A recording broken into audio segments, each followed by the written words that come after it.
Press વાર્તામાં આપ સૌનું પત્રકાર મિત્રોનું હૃદયથી સ્વાગત કરું છું। ગઈકાલે આમ આદમી પાર્ટીમાંથી રાજીનામું આપ્યા પછી ઘણા બધા તર્ક વિતર્કો થયા। ઘણા બધા લોકોના મનમાં એક સવાલ હતો કે રાજીનામું શા માટે આપવામાં આવ્યું। ઘણા બધા લોકોએ સૂત્રો દ્વારા મળતી માહિતીઓ સાચી અને ખોટી ક્યાંક ને ક્યાંક પીરસવાના પ્રયત્ન પણ કર્યા। ક્યાંક ને ક્યાંક ખેડૂતોના મનમાં પણ એક શંકા ઉપજી, ખરેખર વાસ્તવિકતા શું છે, શા માટે રાજીનામું આપવું જોઈએ। તો આજે પ્રેસ વાર્તાના માધ્યમથી, આપ સૌના માધ્યમથી ગુજરાતના તમામ ખેડૂતો સુધી રાજીનામાના કારણો પહોંચાડવાના પ્રયત્ન કરવાના ભાગરૂપે આજે આપણે મળ્યા છીએ। ખાસ કરીને જેલવાસ દરમિયાન આમ તો હું જ્યારે જેલમાં હતો ત્યારે ઘણી બધી પોઝિટિવ, નેગેટિવ તમામ પ્રકારની વાતો અંદર અને બહાર થઈ છે। ક્યાંક ને ક્યાંક મૂળમાં જઈએ તો રાજુ કરપડાની શરૂઆત ક્યારથી થઈ તો 2017-18થી ખેડૂત એકતા મંચના બેનર નીચે મેં જાહેર જીવનની શરૂઆત કરેલી। ત્યારથી ખેડૂતોના મુદ્દે લડવાનું ચાલુ કરેલું। 2021-22માં આમ આદમી પાર્ટીમાં જોઈન થયો, ત્યાં પણ ખેડૂતોના મુદ્દે જ હું લડીશ આવી શરતથી જોઈન થયેલો। 2025ના એન્ડ સુધી એટલે કે હળદરની ઘટના સુધી આમ આદમી પાર્ટીમાં પણ રહીને ખેડૂતો માટે મેં કામ કરવાના તમામ પ્રયત્ન કર્યા। આ સમયગાળા દરમિયાન ક્યાંક ને ક્યાંક જ્યારે હું બિન રાજકીય રીતે ખેડૂતો માટે અવાજ ઉઠાવતો ત્યારે પણ ખેડૂતોને પાક નુકસાનનું વળતર અપાવવામાં, જમીન સંપાદન થતી હોય તો યોગ્ય વળતર અપાવવામાં, હાઈ ટેન્શન લાઈન નીકળતી હોય તો એના માટે પણ લડાઈ લડ્યા। કચ્છમાં પણ લડ્યા છીએ, મોરબીમાં પણ લડ્યા, હળવદના ખેડૂતોને ન્યાય અપાવવા માટે લડ્યા, સુરેન્દ્રનગરના ખેડૂતોને 2018થી 25 સુધીમાં પાક નુકસાનનું વળતર 5 વખત અપાવવામાં સફળતા મેળવી। મૂળી તાલુકામાં સિંચાઈનું પાણી સ્કાવરવાલ ખોલાવવા માટે સતત સંઘર્ષ કરી અને 3 વર્ષના અંતે સ્કાવરવાલ ખોલાવવામાં સફળતા મળી, જેના કારણે દર વર્ષે અત્યારે તળાવો ભરાય છે। આ વાત એટલા માટે હું કરી રહ્યો છું કે હું જ્યારે કોઈ પોલિટિકલ પાર્ટી સાથે નહોતો જોડાયેલો ત્યારે પણ ખેડૂતો માટે અવાજ ઉઠાવતો, ત્યારે પણ ખેડૂતો મારી સાથે જોડાયેલા હતા। હું આમ આદમી પાર્ટીને મજબૂત બનાવવા માટે ક્યાંક ને ક્યાંક મને જે થયું કે કોઈ પાર્ટી સાથે હશું તો આથી પણ મજબૂતાઈથી લડાઈ લડી શકાશે, એટલા માટે આમ આદમી પાર્ટી સાથે હું 21-22માં જોડાયો। પરંતુ 5 વર્ષના સંઘર્ષ પછી છેલ્લે જ્યારે હળદરની ઘટના ઘટી તો મને થયું કે ખરેખર દિવાળીએ ખેડૂતો, નવા વર્ષમાં જે ખેડૂતો જેલમાં હતા, ખેડૂતોની સાથે હું પણ જેલમાં હતો, કડદા પ્રથા નાબૂદ કરાવવાની લડાઈ, ક્યાંક ને ક્યાંક લડાઈમાં સફળતા મળી, પણ દુઃખ એ વાતનું થયું કે જો રાજુ કરપડા કોઈ પાર્ટી સાથે જોડાયેલો ન હોત, જો રાજુ કરપડા બિન રાજકીય રીતે આ લડાઈ લડ્યો હોત તો કદાચ 307 જેવી કલમ અંતર્ગત ગુનો દાખલ ન થયો હોત। ક્યાંક ને ક્યાંક મને એવું દેખાણું કે 2 પાર્ટીઓની રાજકીય લડાઈમાં અમારા ખેડૂતો ભોગ બન્યા। દુઃખ ત્યારે થયું કે જ્યારે ખેડૂતો અંદર હતા, 68 ખેડૂતો જેલમાં હતા, એનો પરિવાર ખેડૂતોની રાહ જોતો। મને ખેડૂતો જ્યારે પૂછે કે રાજુભાઈ જામીન ક્યારે મળશે, ક્યારે અહીંથી છૂટશું, જ્યારે ખેડૂત પૂછતા ત્યારે આંખમાંથી આંસુ આવી જતા। ક્યાંક ને ક્યાંક એ દુઃખ થતું હતું કે ખોટા કેસની અંદર 3 મહિનાની બદલે 3 વર્ષ રાજુ કરપડા અંદર રહેશે તો મંજૂર છે, પણ જે ખેડૂતોએ ક્યારેય પોલીસ સ્ટેશન નહોતું જોયું એ ખેડૂતોએ જેલમાં જવું પડ્યું, અને એ ખેડૂતોની પાછળ જે મહેનત કરવાની વાત હતી, એ ખેડૂતોને છોડાવવાની વાત હતી। તો જ્યારે આજે ઘણી બધી ગઈકાલથી હું જોઉં છું મીડિયા સામે આવીને સાફ સફાઈની વાતો આમ આદમી પાર્ટી દ્વારા પણ થઈ રહી છે। મારું સ્પષ્ટ રાજીનામું આપતી વખતે એક વાત હતી કે જે મોઢેથી પાંદ ચાવ્યા છે એ મોઢે કોલસો નથી ચાવવો। જે પાર્ટીને મજબૂત બનાવવા માટે થઈ અને ક્યાંક ને ક્યાંક મેં મારા પરિવાર કરતાં, બાળકો કરતાં વધારે સમય આપ્યો છે પાર્ટીમાં કે આમ આદમી પાર્ટીને મજબૂત બનાવી શકાય। આપ સૌએ અને ગુજરાતની જનતાએ જોયું છે કે વિસાવદરની ચૂંટણીમાં ગોપાલભાઈને જીતાડવા માટે હું પોતે ઉમેદવાર હોય એવી રીતે રાત દિવસ મહેનત કરી અને જીતાડવાના પ્રયત્ન કર્યા. જ્યાં સુધી પાર્ટી સાથે રહ્યો ત્યાં સુધી વફાદારીથી રહી અને પરિવાર કરતાં વિશેષ મહત્વ આપીને પાર્ટીને મોટી બનાવવાના પ્રયત્ન થયા. પરંતુ હું જ્યારે જેલમાં ગયો અને જે મને કડવો અનુભવ થયો કે પહેલી મુદત હતી અમારી 27 તારીખે, જે દોસ્તો તર્ક વિતર્ક કરી રહ્યા છે, જે સફાઈની સુફિયાણી વાતો કરી રહ્યા છે, એને ટૂંકમાં કહીશ કે 27 તારીખ 27/10/2025ના રોજ પહેલું 12 ખેડૂતોના જામીન મૂકવામાં આવેલા. એનું પહેલું હિયરિંગ હતું 27/10/2025. વકીલો દ્વારા પાર્ટી દ્વારા વાતો કરવામાં આવતી કે હાઈકોર્ટના સારામાં સારા વકીલ હાજર રાખવામાં આવશે, ચિંતા ન કરતા. જેલની અંદર રહેલા ખેડૂતોને હું કહેતો હતો કે તમે આવતીકાલે છૂટી જશો, ચિંતા ના કરતા, આપણા સારામાં સારા વકીલો આવવાના છે. મને 27 તારીખે ખબર પડી કે પાર્ટી તરફથી સિંગલ વકીલ ત્યાં હાજર નથી રહ્યો. એકદમ નાના વકીલે દલીલ કરી છે અને ખેડૂતોના જામીન નામંજૂર થયા છે. ખેડૂતોએ જ્યારે મને પૂછ્યું પાર્ટી તરફથી વકીલ હાજર હતો, હું ખેડૂતોને જવાબ નથી આપી શક્યો. એનાથી આગળ વાત કરીએ કે જ્યારે ભાવનગર વાળો કેસ અમારા પર થયો, ક્યાંક ને ક્યાંક રાજુ કરપડાને જેલમાંથી બહાર કઢાવવાની જગ્યાએ પ્રદેશમાં રહેલા 1-2 વ્યક્તિએ રાજુ કરપડાને વધારે સમય ફસાવવાના પ્રયત્ન કર્યા છે. મને ફસાવે એનાથી મને કોઈ દુઃખ નહોતું, અફસોસ નહોતો. કદાચ હું એમનો હરીફ બનીશ ભવિષ્યમાં, આવું સમજીને ફસાવવાના પ્રયત્ન થયા. પરંતુ મારા ખેડૂતોને પણ મારો ગુસ્સો રાખીને, ખેડૂતોને પણ જેલમાં રાખીને, ખેડૂતો સાથે ક્યાંક ને ક્યાંક ગેમ થઈ હોય આવું જ્યારે દેખાણું, ત્યારે જેલમાં બેઠા બેઠા નિર્ણય કર્યો હતો કે આવનાર સમયમાં જે પણ કાંઈ થશે એ બિન રાજકીય રીતે મારાથી થશે એટલું કરીશું. અને જ્યારે પણ કોઈ એવું કહે છે કે ખેડૂતોનું અમે આ સારું કામ કરીએ છીએ, તો કોઈ પણ પાર્ટીના લોકો સારું કામ કરતા હશે, પછી સત્તામાં રહેલા લોકો હોય કે વિપક્ષમાં રહેલા લોકો સારું કામ કરશે, તો એના જાહેર મંચ પરથી વખાણ કરીશું. મહત્ત્વની વાત એ છે કે મારો વિડીયો જે મારી પર ભાવનગરમાં બીજો કેસ થયો, આ વિડીયો અમારી પાર્ટીના મહામંત્રીને માત્ર મેં આપેલો ને ત્યારે કહેલું હાજર થતાં પહેલાં કે આ વિડીયો 31 તારીખે ચલાવવાનો છે, એવી રીતે મારી પાસે માંગવામાં આવેલો. આજે હું એટલા માટે આ સફાઈ આપું છું કે સવાલો ઘણા બધા થાય છે પાર્ટી તરફથી. ગઈકાલથી ક્યાંક ને ક્યાંક મારા માટે નેગેટિવ ચલાવવાના પ્રયત્ન થાય છે. હું આજ પણ કહું છું કે હું મૂંગો બેઠો છું એટલું સારું છે. જો મારી જીભ ખુલશે, મારું મોઢું ખુલશે, તો લોકોને જવાબ દેવાના લાયક તમે લોકો નહીં રહ્યો. કારણ કે જે પણ મેં જેલમાં અનુભવ્યું એની સાથે સાથે જે પણ પાછળથી જે ગેમ થઈ છે એ ખરેખર ક્યારેય સ્વીકારી ન શકાય. પોતાના લોકો પાસે અપેક્ષા ન હોય એવી ગેમો થઈ છે પાછળથી. મેં જે વિડીયો આપ્યો હતો એ વિડીયો 31 તારીખે ચલાવવાનો હતો, એમાં પણ કાંઈ ભૂલો હોય તો એને એડિટ કરીને ચલાવવાનો હતો. એની જગ્યાએ 29 તારીખે વિડીયો રિલીઝ થઈ જાય છે, વાયરલ થઈ જાય છે. એ વિડીયો અંતર્ગત મારી પર ભાવનગરમાં ગુનો દાખલ થાય છે. એ ગુનો દાખલ થયા પછી મને 11/11/2025 ભાવનગર લઈ જવામાં આવે છે.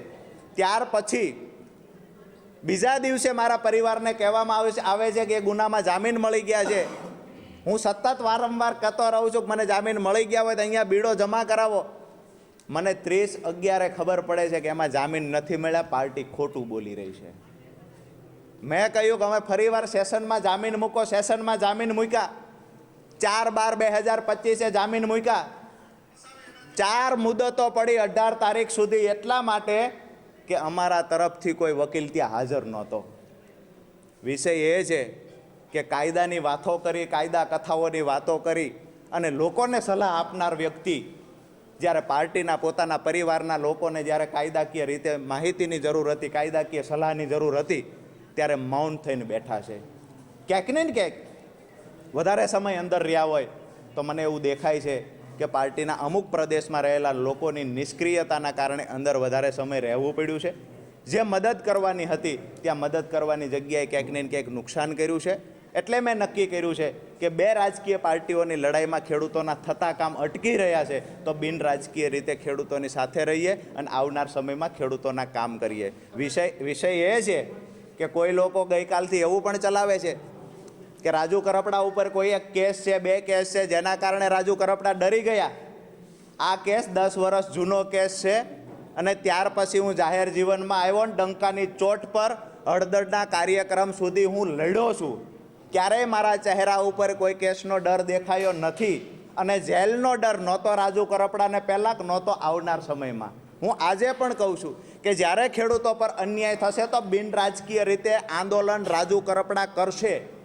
જ્યારે પણ ખેડૂતોનો અવાજ આવશે કે અહીંયા અમારે મદદની જરૂર છે તેને ખંભે ખંભો આપવાની તૈયારી રાજુ કરપડાની છે. અને જે લોકોને ડર હતો કે આંદોલન દરમિયાન કેસ થશે એ લોકો તો હળદળથી આવવાથી દૂર રહ્યા છે. અમે ખેડૂતોને કમિટમેન્ટ આપ્યું હતું હું હળદળમાં આવીશ અને હું એન પ્રકારે હળદળ પહોંચ્યો છું. એટલે જૂના કેસની કોઈ વાતો કરતા હોય તો લગભગ હું એવું માનું છું કે રાજકીય પાર્ટીમાં જોડાયેલા નેતાઓ 50%થી વધારે એવા છે જેના પર કેસ છે અને કેસ ચાલતો હોય તો એમાંથી નીકળવા માટેના 25 પ્રકારના લોકશાહીમાં દરવાજા છે. જી હજુ કહું હું કોઈ પાર્ટીમાં નથી જોડાવાનો. આવી વાત હું ગોળ ગોળ કર્યા પછી જોડાઈશ આવો કોઈ વિષય નથી. હું કોઈ પાર્ટીમાં નથી જોડાવાનો. આવતીકાલે પરમ દિવસ પહેલે દિવસ કે અત્યારે નક્કી કર્યું છે આવું બિલકુલ નથી. આજે નક્કી કર્યું છે કે હજુ ખેડૂત સંમેલન બોલાવીશું, ખેડૂતો સાથે ઘણી બધી ચર્ચાઓ કરીશું. અમારી ટીમના મોટાભાગના લોકોને ગઈકાલે આગેવાનોને મળ્યા છીએ. આવનાર સમયમાં સંમેલન બોલાવીને પણ મળીશું, ચર્ચાઓ પણ કરીશું. પણ અમુક જે અમારા મુદ્દાઓ ખેડૂતોના છે મેં એ જ વાત કરી કે ખેડૂતોના મુદ્દાઓ કોઈ પણ પૂરા કરવાની તૈયારી દર્શાવશે તો એના જાહેરમાં વખાણ પણ.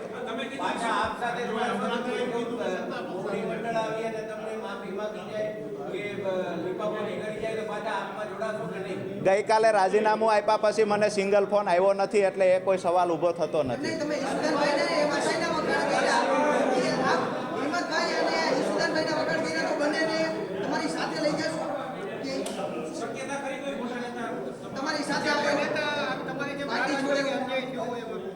બે ત્રણ લોકોનું સુરતથી આવેલાનું પાર્ટી પર પ્રભુત્વ વધતું જાય છે. મને એવું દેખાય છે કદાચ આવનાર સમયમાં કોઈ નેતા રાજુ કરપડા બનવાની કોશિશ કરશે, કોઈ નેતા મોટો બનવાની કોશિશ કરશે તો જે ભોગ હું બન્યો છું એ નેતા એ જ ભોગ બનશે.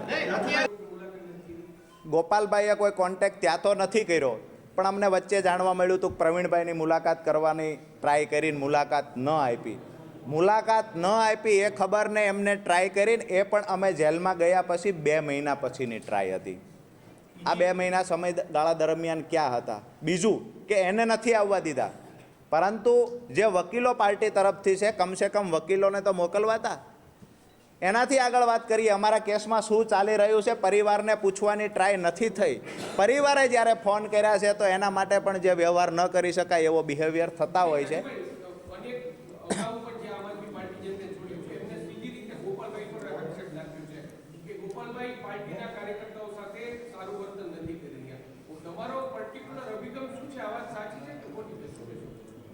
મેં પહેલાં જ કહ્યું કે જે મોઢે પાન ચાવ્યા એ મોઢે કોલસો ચાવવાનો મતલબ નથી. પરંતુ પાર્ટીમાંથી જે લોકો ગયા છે એને ક્યારેય લગભગ બીજા કોઈની વાત નથી કરી. શા માટે એને તકલીફ છે એ મને સમજાતું નથી. પણ હું એક વાત ચોક્કસથી કહીશ કે ગોપાલભાઈ આમ આદમી પાર્ટીને ક્યારેય ઊભી નહીં થવા દે. રાજુભાઈ અત્યારે તમે બોલ્યા કે આવનારા દિવસોમાં સત્તા પક્ષ સાથે જોડાશો ત્યારે જ્યારે તમે જેલમાં હતા પ્રવીણભાઈ એવું કહે છે કે આ બધાય વાતચીતું પાયા ત્યારથી જ મને ગયા હતા. ત્યારથી રાજુભાઈ ખૂબ જ ચિંતામાં હતા અને ત્યારથી જ એને બધું આ વ્યૂહરચના બનાવી નાખી હતી. પ્રવીણભાઈ એવું કહે છે કે રાજુભાઈ ત્યારથી ચિંતામાં હતા. મને તો ચિંતા એ વાતની હતી કે 4.5 મહિનામાં મારી પાર્ટીનો એક પણ વકીલ અહીંયા મળવા શા માટે નથી આવતો. મને ચિંતા એ વાતની હતી કે મારા ફાધર જ્યારે પાર્ટીના સંગઠન મહામંત્રીને ફોન કરીને કહે છે કે રાજુભાઈના સમાચાર છે કે તમારે કોઈએ જેલે મળવા જવાનું છે, મારા ફાધરને કહેવામાં આવે મનોજ છોરઠિયા દ્વારા ગોપાલભાઈના કહેવાથી કે રાજુ કરપડા જેલમાં બેઠા બેઠા ગમે એટલા મેસેજ આપે અમે લોકો નવરા નથી, અમારે 50 પ્રકારના કામ છે. દુઃખ મને એ વાતનું હતું. લડવાની મેં કોઈ વાત નથી કરી. મારી વાત એટલી છે પ્રવીણ રામે એવું કીધું અત્યારે કે રાજુભાઈ જેલમાં હતા ત્યારે ભાજપના ઘણા બધા કાર્યકર્તાઓ મળવા આવતા, સીસીટીવી જાહેર કરે તો દૂધનું દૂધ ને પાણીનું પાણી. મને કોઈ મળવા આવ્યું નથી, સિંગલ ટાઈમ મળવા આવ્યું નથી. મારી મુલાકાત ઓલરેડી મારા પરિવારને અઠવાડિયે એકવાર આપવામાં આવતી હતી આનાથી વિશેષ બીજા મારા સંબંધીઓને પણ મળવામાં મુલાકાત દેવામાં નહોતી આવતી. તો ભાજપના નેતા મળવા આવતા, ફલાણા લોકડા ઢીકડા નેતા મળવા આવતા હતા. ગઈકાલથી આજે ચલાવવામાં આવે છે, કેસવાળી વાત ચલાવવામાં આવે છે. મને ક્યાંક ને ક્યાંક એવું લાગે છે કે રાજુ કરપડા આમ આદમી પાર્ટીને મજબૂત બનાવવા માટે 2021થી 25 સુધી કામ કર્યું ત્યારે રાજુ કરપડા સારો હતો. આજે રાજુ કરપડાએ કહ્યું કે મારે આમ આદમી પાર્ટી સાથે અમે કામ નથી કરવું, તો રાજુ કરપડા ખરાબ થઈ ગયો છે. સ્વાભાવિક છે, તમે પાર્ટી મૂકી આમ આદમી એટલે સ્વાભાવિક છે કે અન્ય કોઈ પાર્ટીમાં તમે જાહેર જીવનના વ્યક્તિ છો, અન્ય કોઈ પાર્ટીમાં જોડાવાના છો કે કેમ, આ એક સૌથી મોટો સવાલ છે. એનો તમે ખુલાસો કરો. મારી ખુલાસા સાથે ખુલીને હું વાત કરીશ. કોઈ કુલડીમાં ગોળ ભાંગવાની વાત નથી. આવનાર સમયમાં અત્યારે તો અમે નક્કી કર્યું છે કે બિન રાજકીય રીતે ખેડૂતો માટે લડશું, પણ એક વાત ચોક્કસથી કહું છું કે ખેડૂતોના સારા કામ થશે. ખેડૂતો માટે મેં સપના જોયા છે, એ જો સત્તા પક્ષ પૂરા કરવા માટે તૈયાર હશે ને તો ડંકાની ચોટ પર સત્તા પક્ષની સાથે જોડાશું.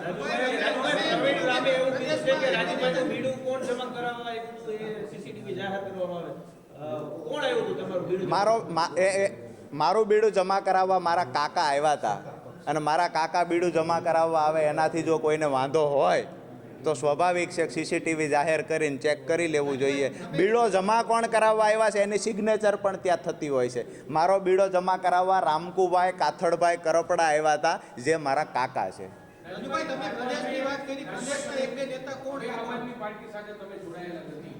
જે પ્રદેશના નેતાઓ અત્યાર સુધીના પ્રદેશના નેતાઓનો વર્તણૂક વિશે તો તમે વાત કરી કે ભાઈ કોઈ વડવા જેલમાં હોય, વકીલ હોય, પર્ટિક્યુલર જે આમ આદમી પાર્ટીના 5 ધારાસભ્યો છે, 4 ધારાસભ્યો, એ ધારાસભ્યોનું વર્તન કેવું રહ્યું તમારી સાથે? હેમંતભાઈ ખવા ભાઈ, અમારે ચૈતરભાઈ, આ લોકોએ સપોર્ટ આપવાના પૂરતા પ્રયત્ન કર્યા. ઈસુદાનભાઈ છે તો એના માટે પણ મને એવું નથી લાગતું કે એને પણ ક્યાંય નેગેટિવ કર્યું હોય. પરંતુ જે વ્યક્તિ માટે થઈને અમે રાત દિવસ મહેનત વિસાવદરમાં કરી હતી, એ માણસ એની ફરજ ચૂકી ગયા છે. 4.5 મહિના અમે લોકો જેલમાં રહ્યા, વારંવાર મેસેજો આપ્યા છે. અઠવાડિયામાં 3 ફોન અમારા પરિવારને થતા નિયમ મુજબ. આ 3 ફોનમાં અમે પરિવારને વારંવાર કહ્યું છે કે પાર્ટીને કહો અહીંયા કોઈ લીગલ વકીલને મોકલે, વકીલ સાથે અમારે ઘણા બધા સમાચારની આપ લે કરવી છે. આજે દુઃખ સાથે કહેવું પડે કે 4.5 મહિનામાં એક પણ વખત વકીલ મુલાકાત જેલમાં પાર્ટી તરફથી ન થઈ.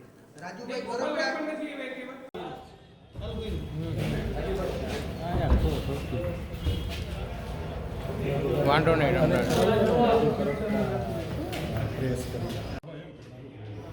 આઈ લાવો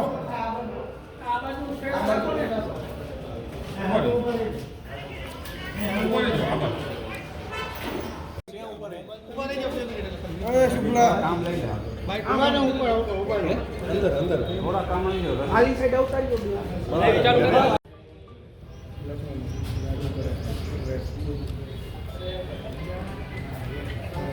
હા ફ્રેમ મળતી હશે, જુઓ રાજકોટ.